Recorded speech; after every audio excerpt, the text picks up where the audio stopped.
कहानी का शीर्षक है शरणागत। प्रभातकालीन सूर्य की किरणें अभी पूर्व के आकाश में नहीं दिखाई पड़ती हैं। तारों का क्षीण प्रकाश अभी अंबर में विद्यमान है।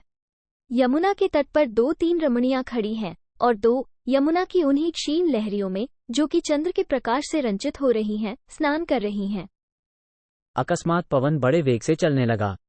इसी समय एक सुंदरी, जो कि बहुत ही सुकुमारी थी, उन्हीं तरंगों में निमग्न हो गई। दूसरी, जो कि घबराकर निकलना चाहती थी, किसी काट का सहारा पाकर तट की ओर खड़ी हुई अपनी सखियों में जा मिली, पर वहां सुकुमारी नहीं थी। सब रोती हुई यमुना के तट पर घूमकर उसे खोजने लगी। अंधकार हट गया। अब सूर्य भी दिखाई देने लगा। कुछ ही देर में उन्हें घबराई हुई स्त्रियों को आश्वासन देती हुई एक छोटी सी नाव दिखाई दी।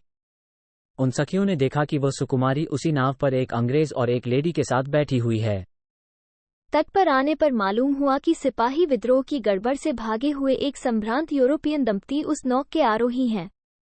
उन्होंने सुकुमारी को डूबते हुए बचाया है और इसे पहुंचाने के लिए वे लोग यहां तक आए हैं। सुकुमारी को देखते ही सब सखियों ने दौड़कर उसे घेर लिया और उसे लिपट कर रोने लगी। अंग्रेज और लेडी दोनों ने जाना चाहा, पर वे स्त्रियां कब मानने वाली थीं? लेडी साहिबा को रुकना पड़ा। थोड़ी देर में ये खबर फैल जाने से उस गांव के जमींदार ठाकुर किशोर सिंह भी उस स्थान पर आ गए। अब उनके अनुरोध करने से विल्फर्ड और एलिस को उनका आतिथ्य स्वीकार करने के लिए विवश होना पड़ा, क्योंकि सुकुमारी किशोर सिंह की ही स्त्री थी, जिसे उन लोगों ने बचाया था। चंदनपुर के जमींदार के घर में, जो यमुना तट पर बना हुआ है, पाई बाग के भीतर एक रविश में 4 कुर्सियां पड़ी हैं। एक पर किशोर सिंह और 2 कुर्सियों पर विल्फर्ड और एलिस बैठे हैं तथा चौथी कुर्सी के सहारे सुकुमारी खड़ी है। किशोर सिंह मुस्कुरा रहे हैं और एलिस आश्चर्य की दृष्टि से सुकुमारी को देख रही है। विल्फर्ड उदास हैं और सुकुमारी मुख नीचा किए हुए है। सुकुमारी ने कंखियों से किशोर सिंह की ओर देखकर सिर झुका लिया।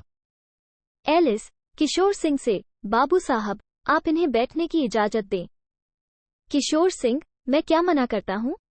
एलिस सुकुमारी को देखकर, फिर वो क्यों नहीं बैठती? किशोर सिंह, आप कहिए, शायद बैठ जाएं। विल्फर्ड, हाँ, आप क्यों खड़ी हैं? बेचारी सुकुमारी लज्जा से गड़ी जाती थी। एलिस सुकुमारी की ओर देखकर, अगर आप ना बैठेंगी तो मुझे बहुत रंज होगा।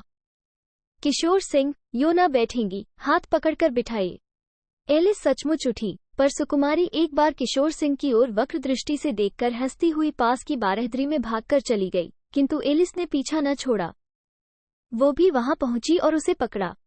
सुकुमारी एलिस को देख गिड़गिड़ाकर बोली, क्षमा कीजिए, हम लोग पति के सामने कुर्सी पर नहीं बैठती और ना कुर्सी पर बैठने का अभ्यास ही है। एलिस चुपचाप खड़ी रह गई। वो सोचने लगी कि क्या सचमुच पति के सामने कुर्सी पर ना बैठना चाहिए? फिर उसने सोचा, वो बेचारी जानती ही नहीं कि कुर्सी पर बैठने में क्या सुख है। चंदनपुर के जमींदार के यहाँ आश्रय लिए हुए यूरोपियन दंपति सब प्रकार सुख से रहने पर भी सिपाहियों का अत्याचार सुनकर शंकित रहते थे। दयालु किशोर सिंह यद्यपि उन्हें बहुत आश्वासन देते, तो भी कोमल प्रकृति की सुंदरी एलिस सदा भयभीत रहती थी। दोनों दंपति कमरे में बैठे हुए यमुना का सुंदर जल प्रवाह देख रहे हैं। विचित्रता यह है कि सिगार न मिल सकने के कारण विल्फर्ड साहब सटक के सड़ाके लगा रहे हैं। अभ्यास न होने के कारण सटक से उन्हें बड़ी अड़चन पड़ती थी। इस पर सिपाहियों के अत्याचार का ध्यान उन्हें और भी उद्विग्न किए हुए था, क्योंकि एलिस का भय से पीला मुख उनसे देखा न जाता था। इतने में बाहर कोलाहल सुनाई पड़ा। एलिस के मुख से ओ माय गॉड निकल पड़ा और भय से वो मूर्छित हो गई। विल्फर्ड और किशोर सिंह ने एलिस को पलंग पर लिटाया और आप बाहर क्या है सो देखने के लिए चले। विल्फर्ड ने अपनी राइफल हाथ में ली और साथ में जाना चाहा, पर किशोर सिंह ने उन्हें समझाकर बैठाया और आप खूंटी पर लटकती तलवार लेकर बाहर निकल गए। किशोर सिंह बाहर आ गए, देखा तो 5 कोस पर जो उनका सुंदरपुर ग्राम है, उसे सिपाहियों ने लूट लिया और प्रजा दुखी होकर अपने जमींदार से अपनी दुख गाथा सुनाने आई है। किशोर सिंह ने सबको आश्वासन दिया और उनके खाने पीने का प्रबंध करने के लिए कर्मचारियों को आज्ञा देकर आप विल्फर्ड और एलिस को देखने के लिए भीतर चले आए। किशोर सिंह स्वाभाविक दयालु थे और उनकी प्रजा उन्हें पिता के समान मानती थी और उनका उस प्रांत में भी बड़ा सम्मान था। वो बहुत बड़े इलाकेदार होने के कारण छोटे से राजा समझे जाते थे। उनका प्रेम सब पर बराबर था, किंतु विल्फर्ड और सरला एलिस को भी बहुत चाहने लगे, क्योंकि प्रियतमा सुकुमारी की उन लोगों ने प्राण रक्षा की थी। किशोर सिंह भीतर आए। एलिस को देखकर कहा, डरने की कोई बात नहीं है। यह मेरी प्रजा थी, समीप के सुंदरपुर गांव में वे सब रहते हैं। उन्हें सिपाहियों ने लूट लिया है। उनका बंदोबस्त कर दिया गया है। अब उन्हें कोई तकलीफ नहीं। एलिस ने लंबी सांस लेकर आंखें खोल दी और कहा, क्या वे सब गए? सुकुमारी, घबराओ मत, हम लोगों के रहते तुम्हारा कोई अनिष्ट नहीं हो सकता। विल्फर्ड, क्या सिपाही रियासतों को लूट रहे हैं? किशोर सिंह, हाँ, पर अब कोई डर नहीं है, वे लूटते हुए इधर से निकल गए। विल्फर्ड, अब हमको कुछ डर नहीं है। किशोर सिंह, आपने क्या सोचा? विल्फर्ड, अब ये सब अपने भाइयों को लूटते हैं तो शीघ्र ही अपने अत्याचार का फल पाएंगे और इनका किया कुछ न होगा। किशोर सिंह ने गंभीर होकर कहा, ठीक है। एलिस ने कहा, मैं आज आप लोगों के संग भोजन करूंगी। किशोर सिंह और सुकुमारी एक दूसरे का मुख देखने लगे। फिर किशोर सिंह ने कहा, बहुत अच्छा। साफ दालान में 2 कंबल अलग अलग दूरी पर बिछा दिए गए हैं। एक पर किशोर सिंह बैठे थे और दूसरे पर विल्फर्ड और एलिस, पर एलिस की दृष्टि बार बार सुकुमारी को खोज रही थी और वो बार बार यही सोच रही थी कि किशोर सिंह के साथ सुकुमारी अभी नहीं बैठी। थोड़ी देर में भोजन आया, पर खानसामा नहीं। स्वयं सुकुमारी एक थाल लिए है और 3-4 औरतों के हाथों में भी खाद्य और पेय वस्तुएं हैं। किशोर सिंह के इशारा करने पर सुकुमारी ने वो थाल एलिस के सामने रखा और इसी तरह विल्फर्ड और किशोर सिंह को परोस दिया गया, पर किसी ने भोजन आरंभ नहीं किया।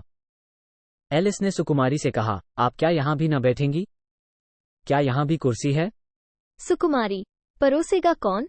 एलिस, खानसामा। सुकुमारी, क्यों, क्या मैं नहीं हूँ? किशोर सिंह, जिद न कीजिए, ये हमारे भोजन कर लेने पर भोजन करती हैं। एलिस ने आश्चर्य और उदासी भरी एक दृष्टि सुकुमारी पर डाली। एलिस को भोजन कैसा लगा सो नहीं कहा जा सकता। भारत में शांति स्थापित हो गई है। अब विल्फर्ड और एलिस अपनी नील की कोठी पर वापस जाने वाले हैं। चंदनपुर में उन्हें बहुत दिन रहना पड़ा। नील कोठी वहां से दूर है। 2 घोड़े सजे सजाए खड़े हैं और किशोर सिंह के 8 सशस्त्र सिपाही उनको पहुंचाने के लिए उपस्थित हैं। विल्फर्ड साहब किशोर सिंह से बातचीत करके टीप आ चुके हैं। केवल एलिस अभी तक भीतर से नहीं आई। उन्हीं के आने की देर है।